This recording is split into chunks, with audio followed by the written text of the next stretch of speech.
Momento en que la mecánica cuántica coexistieron dos teorías para poder probarla.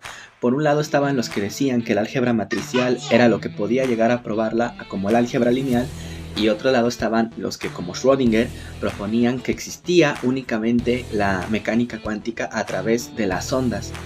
Y es que muchas veces el desarrollo de esta teoría fue bastante adelantado a su época, incluso bastante adelantado a las matemáticas, que se tuvieron que esperar algún tiempo para poder probar por fin que algunas de las propuestas, por ejemplo la delta de Dirac, tenían una justificación rigurosa matemática.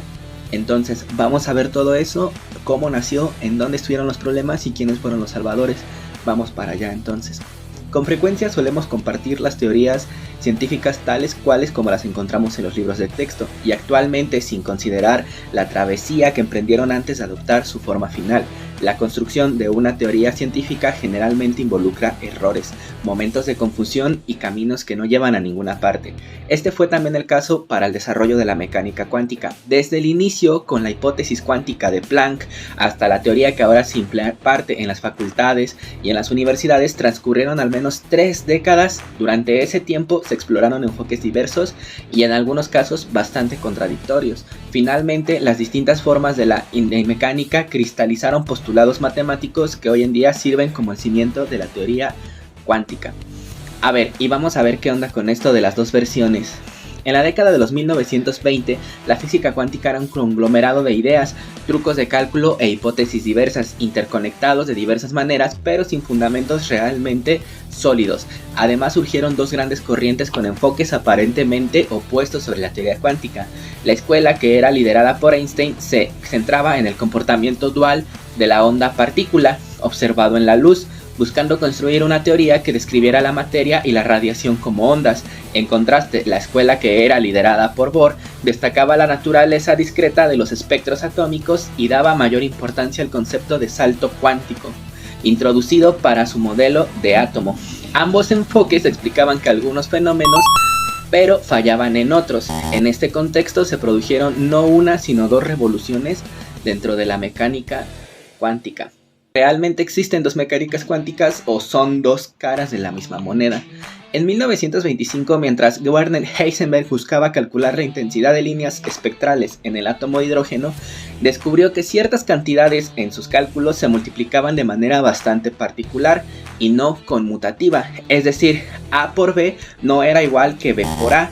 Aunque esto era bastante desconcertante y bastante contradictorio con lo que nosotros sabemos de que el orden de los factores no altera el producto, su regreso mostró sus resultados a Max Born y Pascual Jordan, quienes reconocieron la presencia de las matrices en lo que estaba ecuaciones de Heisenberg. Y así nació lo que se suele llamar la mecánica cuántica matricial.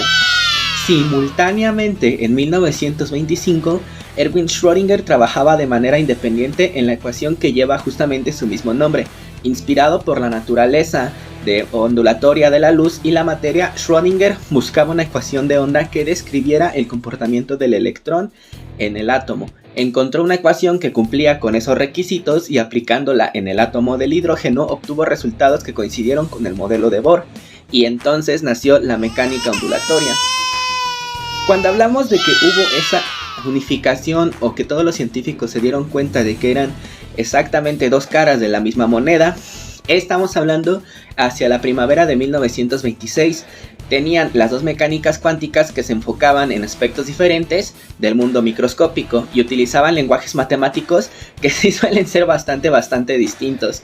Mientras una ecuación de una onda la podemos conocer por la ecuación general de onda que se nos presenta asociada a una derivada, las ecuaciones matriciales, los matrices, son algunos, vamos a llamarlo así, entes matemáticos que por lo menos no siguen la ley conmutativa, como ya lo vimos, y se suelen operar de ellos de alguna forma distinta.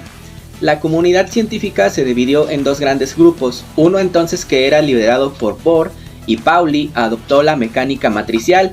En otro, más inclinado hacia la mecánica ondulatoria, contaba con el respaldo de Einstein, quien consideraba el formalismo matricial era bastante incomprensible. Sin embargo, ambas teorías conducían a los mismos resultados cuando se aplicaban a problemas que eran relevantes, y esto generó la pregunta: ¿podían ser, de hecho, la misma teoría vista desde enfoques distintos?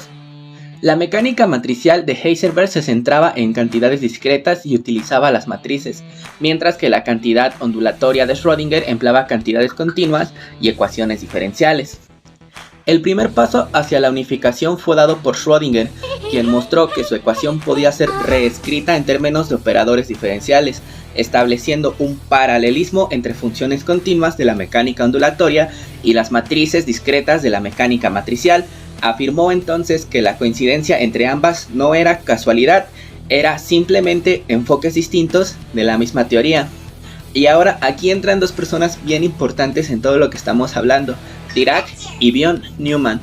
Aunque el paso de Schrödinger fue bastante crucial, no era realmente definitivo, ya que demostró la probabilidad de ir de una mecánica ondulatoria hacia la matricial, pero no viceversa. La verdadera unificación requería un marco matemático del cual ambas teorías pudieran emerger y se pudiera mostrar con claridad que estamos hablando de exactamente lo mismo. Paul Dirac y von Neumann, matemáticos de formación, complementaron esta tarea.